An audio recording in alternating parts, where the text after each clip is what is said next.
Next 9 news में आपका बहुत बहुत स्वागत है। मैं हूं आपके साथ अबरारुल हक रहमानी।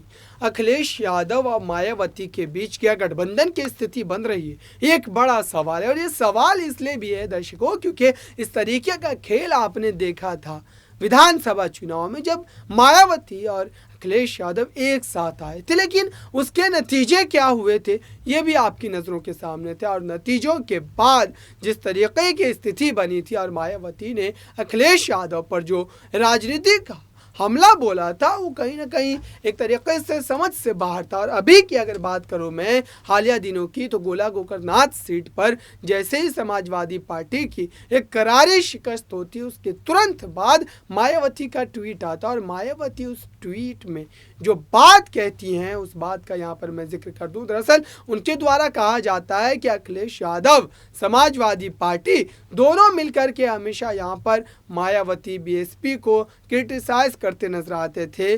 और ये बात आरोप के तौर पर कही जाती थी उनके द्वारा कि दरअसल समाजवादी पार्टी इसलिए हारी क्योंकि बीएसपी ने चुनाव में हिस्सा लिया, यानी कि उन्होंने वोट को काट दिया।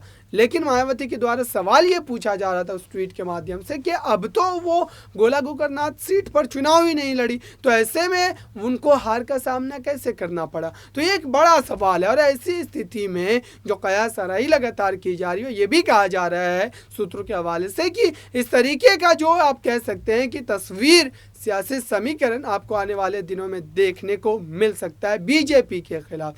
लेकिन इतने आप देखें कि बीते 6-7-8 महीनों में मायावती का कोई भी बड़ा बयान न तो योगी आदित्यनाथ की सरकार के खिलाफ आया है और न ही बीजेपी की केंद्र की सरकार के खिलाफ आया है। तो ऐसे में क्या मायावती कहीं ना कहीं अब विपक्ष से उनका मोह जो वो भंग हो गया है। और यही वजह है कि लगातार जो है अखिलेश यादव इस पूरे मामले को सुलझाने की कोशिश कर रहे हैं। उनकी उम्मीद यही है कि कहीं ना कहीं मायावती को गठबंधन में लाया जाए। और इस सिलसिले में उनकी मुलाकात भी संभव देखने को मिल रही है, क्योंकि सूत्र के हवाले से एक बड़ी खबर आ रही है। और इस खबर को सुनने के बाद यही लगता है कि उत्तर प्रदेश में कोई बड़ा बदलाव होने वाला है। फिलहाल इस खास रिपोर्ट में इतना ही। देखते रहिए ताज़ा तरीन खबरों के लिए नेक्स्ट 9 न्यूज़ को। धन्यवाद।